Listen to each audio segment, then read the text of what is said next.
Hello, ഇന്ന് ഞാൻ വന്നിരിക്കുന്നത് കവുങ്ങിൻ്റെ പാള കൊണ്ടുള്ള ഒരു അടിപൊളി വർക്കുമായിട്ടാണ്. അപ്പോൾ കവുങ്ങിൻ്റെ പാള രണ്ട് സൈഡിലും നന്നായിട്ട് വൃത്തിയാക്കി എടുത്തതിന് ശേഷം വേണം നമുക്ക് ഈ വർക്ക് ചെയ്യാൻ വേണ്ടിയിട്ട്.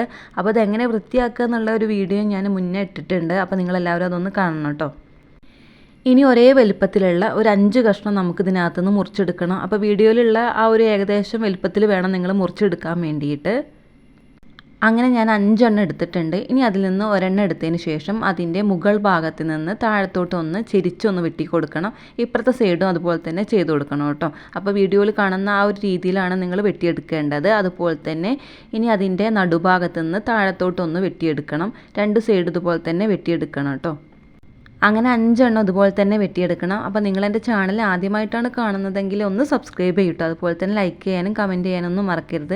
നിങ്ങൾക്ക് ഈ വീഡിയോ ഇഷ്ടമാവുന്നുണ്ടെങ്കിൽ നിങ്ങളുടെ കൂട്ടുകാർക്ക് കൂടി ഒന്ന് ഷെയർ ചെയ്ത് കൊടുക്കണം കേട്ടോ. അപ്പോൾ ഞാനിതൊക്കെ വെട്ടി കഴിഞ്ഞിട്ടുണ്ട്. ഈ ഒരു ആകൃതിയിലാണ് കേട്ടോ വേണ്ടത്. ഇനി വീഡിയോയിൽ കാണുന്ന അത്രയും വലുപ്പത്തിലുള്ള ഒരു കഷ്ണം എടുത്തതിന് ശേഷം അതിൻ്റെ മുക്കാൽ ഭാഗം നമ്മളിങ്ങനെ ഒന്ന് കത്രിക വെച്ചിട്ട് വെട്ടി കൊടുക്കണം. അങ്ങനെ മുഴുവനായിട്ടൊന്ന് വെട്ടി കൊടുക്കണം കേട്ടോ. കുഞ്ഞു കുഞ്ഞാക്കിയിട്ട് വേണം വെട്ടാൻ വേണ്ടിയിട്ട്. ഇനി നമുക്ക് ആവശ്യമായിട്ടുള്ളത് ഒരു ഈർക്കിളിയാണ്. നിങ്ങളുടെ കയ്യിൽ നൂൽക്കമ്പി ഉണ്ടെങ്കിൽ അതെടുത്താലും മതിയാവും. ഞാൻ ഏതായാലും ഇവിടെ ഈർക്കിളിയാണ് എടുക്കുന്നത്. ഇനി നേരത്തെ വെട്ടി വെച്ചിട്ടുള്ള ആ ഒരു പാളയുടെ കഷ്ണത്തിലോട്ട് ഈ ഈർക്കിളി വെച്ചതിന് ശേഷം നന്നായിട്ടൊന്ന് ചുറ്റിയെടുക്കാം. ഇനി ഒരു നൂലെടുത്തതിന് ശേഷം നന്നായിട്ട് ചുറ്റിയിട്ട് മുറുക്കി കെട്ടണം. നമ്മുടെ മെഷീൻ നൂലെടുത്താൽ മതി കേട്ടോ കെട്ടാൻ വേണ്ടിയിട്ട്. അപ്പോൾ ഞാനിതവിടെ നന്നായിട്ട് ടൈറ്റായിട്ട് കെട്ടി കൊടുക്കുന്നുണ്ട്. അപ്പോൾ ഇവിടെ പൂമ്പൊടി സെറ്റായിട്ടുണ്ട്. ഇനി നമുക്ക് നേരത്തെ തയ്യാറാക്കി വെച്ചിട്ടുള്ള ആ ഇതളുകളിൽ നിന്ന് ഒരെണ്ണം എടുത്തതിന് ശേഷം പൂമ്പൊടിയുടെ കുറച്ചും കൂടെ മുകളിലോട്ടാക്കിയിട്ട് വേണം നമുക്കിതൊന്ന് കെട്ടി കൊടുക്കാൻ വേണ്ടിയിട്ട്. അപ്പോൾ നേരത്തെ നമ്മൾ നൂലുണ്ട വെച്ചിട്ട് ചെയ്ത അതേപോലെ തന്നെ നന്നായിട്ട് ടൈറ്റായിട്ട് കെട്ടി കൊടുക്കണം. അങ്ങനെ ഓരോ ഇതളുകളും ഇതുപോലെ തന്നെ നമുക്ക് കെട്ടി കൊടുക്കണം. അപ്പോൾ ഞാൻ 5 ഇതളുകളും ഇതുപോലെ തന്നെ നന്നായിട്ട് മുറുക്കിയിട്ട് കെട്ടി കൊടുക്കുന്നുണ്ട്. അങ്ങനെ 5 ഇതളും കൂടി ഞാൻ സെറ്റായിട്ട് നല്ല അടിപൊളിയായിട്ടുള്ളൊരു പൂവാക്കി എടുത്തിട്ടുണ്ട്. ഇനി നിങ്ങൾക്ക് ഇത് വേണമെങ്കിൽ കളർ കൊടുക്കാം, അല്ലെങ്കിൽ ഇങ്ങനെ തന്നെ വെക്കാവുന്നതാണ്. ഒരുപാട് പൂക്കൾ ഉണ്ടാക്കുമ്പോൾ പ്രത്യേക ഭംഗിയായിരിക്കും കാണാൻ.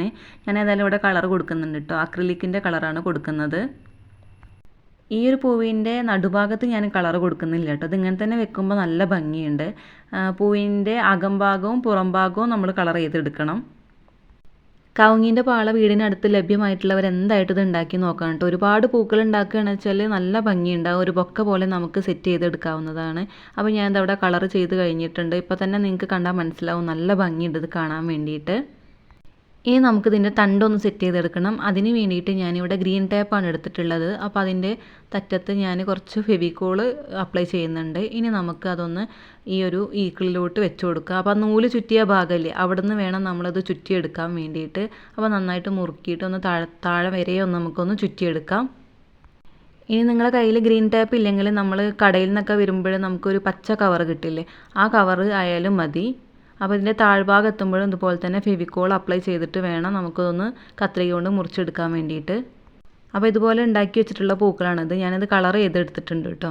അപ്പോൾ ഇത് നിങ്ങൾക്ക് ഇഷ്ടമായിട്ടുണ്ടെങ്കിൽ എന്തായിട്ടും ലൈക്ക് ചെയ്യാനും കമൻറ്റ് ചെയ്യാനും മറക്കരുത്. അപ്പോൾ അടുത്ത വീഡിയോയുമായിട്ട് കാണാം.